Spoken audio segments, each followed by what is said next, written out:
Good afternoon, everybody.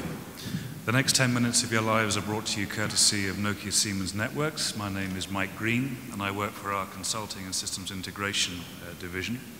And I'm going to talk to you about our mobile money proposition. Two things. First, to look at the technology, because it's very cool, but also in terms of what the technology does, what it's about, what we can do with it. And we've already heard some good themes, ideas expressed both in the earlier sessions and here today with the speakers that you've already heard. And I want to touch on some of those things now. Obviously, M-Payments, mobile money, is taking off big time. It's more popular than Angry Birds, I believe, the popular app. And there's a lot going on there in terms of people who don't have bank accounts, obviously being able to access payment services via their mobile phone. There is also a story here to tell in terms of high-value customers, corporate SME segments, and I do think that the future of the evolution of this space does depend on segment-specific plays as we move forward. In terms of the value, these are some figures from Gartner and elsewhere. In fact, I think Gartner released an update to this just last week. Same sort of story. We're looking, I think, about 25% year-on-year growth from 2010 to 2011 within the Middle East and Africa. So there's a lot going on there. But this is about money transactions. It doesn't necessarily speak about what those transactions represent or what they're paying for. And there is something to say here, I think, in terms of how an operator, a network provider, a communication service provider can actually access what all of this transactions are referring to. In terms of products, sure, which has been done before, apps, music downloads, ringtones, etc., and Amazon and so on, but also in terms of service. And network operators, mobile operators in places like Qatar and elsewhere have the ability to facilitate or broker service to their customers because they're in that country. They have relationships potentially with local service providers or local points of presence. So the innovation space obviously will continue apace in terms of how the mobile money space itself will continue. And there is obviously a lot of action going on with small startups and entrepreneurs and web-based players, some very big web-based players who are moving into this space. And there is also the traditional replication of things like money transfer and so on, the replication of the banking industry on the mobile platform, the opening up of low margin, low ARPU customers using mobile platform at margins that the banking industry can't necessarily support. The problem here from a network perspective, if you are about to invest heavily in, say, the latest optical networks or in the latest generation of radio technology like LTE and 4G, you're going to have to get a return on that investment. And the point was made, I think, a few times in earlier sessions, that the ability of voice and data and SMS alone to do that generates knife-edge margins. You have to be very careful with your rollout. It can actually constrain the uptake and the price points and the rollout of networks because you're not able to get the ROI quick enough. So there has to be something different going on in terms of being able then to generate further revenues on top of that. And this isn't so much about what the data is that's being trafficked across this network. It's about what the data does, about what it represents from a transactional perspective, from a service perspective. And if you can capture some of that and channel the revenues from those services over the network platform, the mobile platform, then that is additional revenue streams or new revenue streams, certainly from a mobile operator perspective, in addition obviously to voice, data and text. So it's an exciting sort of a time, obviously. The world is changing at a rapidly increasing rate in this space and others. From a mobile operator perspective, being able to provide services, to broker services, to connect a consumer to a supplier over a mobile platform has been done before. You know that the paradigm is not new. Amazon have done it, Google have done it, Apple have done it very well. And there are some golden rules here. One, the platform has to provide an alternative to the business as usual way of doing things, which drives out cost compared to the business as usual. You are generating margin or being able to offer a lower price as a result. Two, you have to create efficiency from a process perspective, reducing lead times, cutting out overhead, taking out the middleman perhaps, by directly connecting end user to supplier or other end user.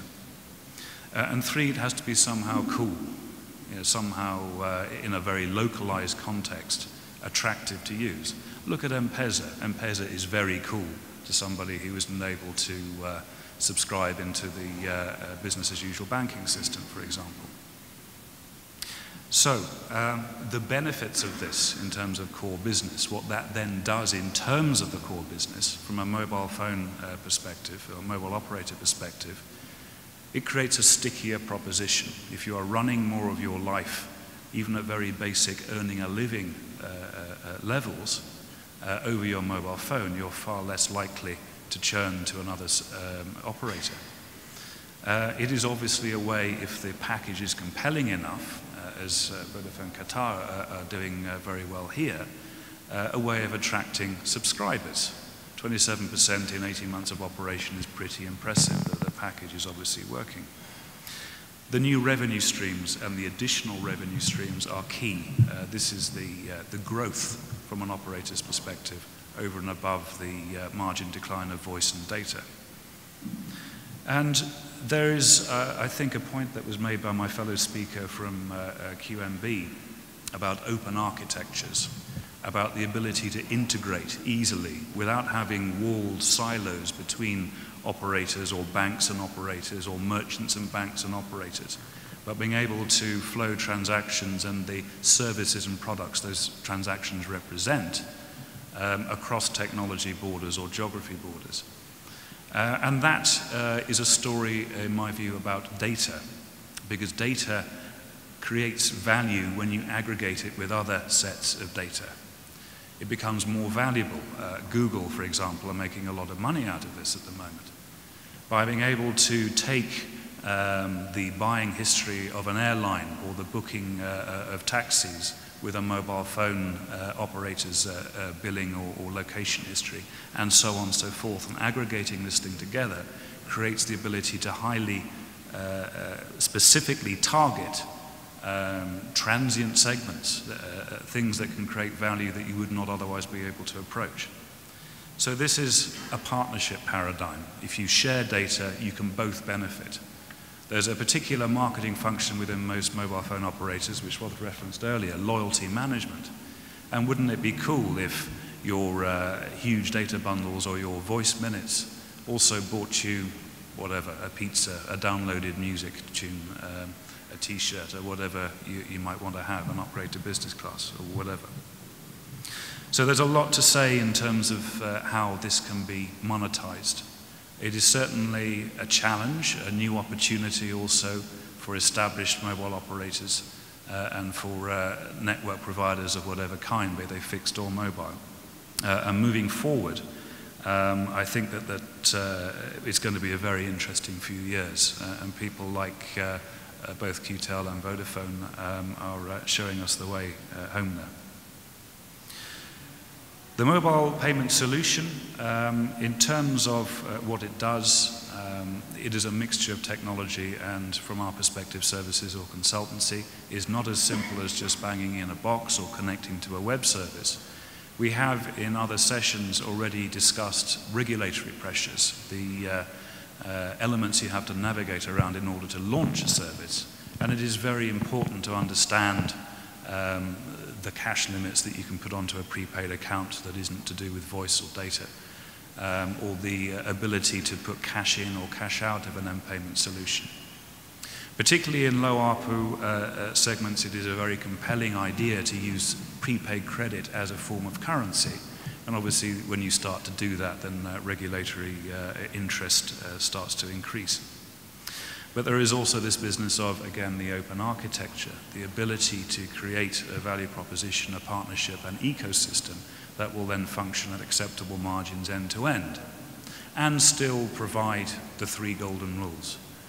lower cost than the business as usual alternative, process efficiency, reduced lead time, a better user experience, the ability to create an environment where the mobile handset perhaps is part of a wider fixed mobile converged environment that then allows you to access corporate functions or personal retail functions or whatever it happens to be. So the way that you implement this technology is absolutely as important, or if not more so, than the technology itself. So in terms of functional areas, there are obviously well-trodden paths here in terms of remittance, cash in, cash out, the ability to take effectively prepaid credit and turn it into money in your hand, or go the other way. The ability to send balances, remittances, top-ups, as we heard earlier on, across borders, and so on.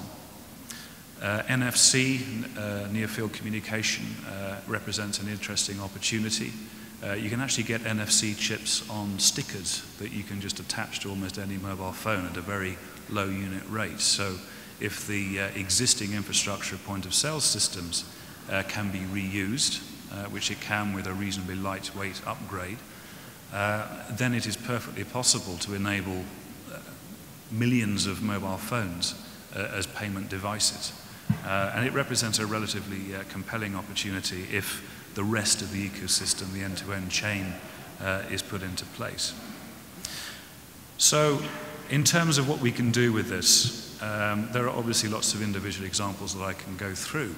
I do look forward to the day when I can pick up my handset and book my flight, check in, book my hotel, pay for a taxi, order a taxi, do all of these things that I would do as a business person.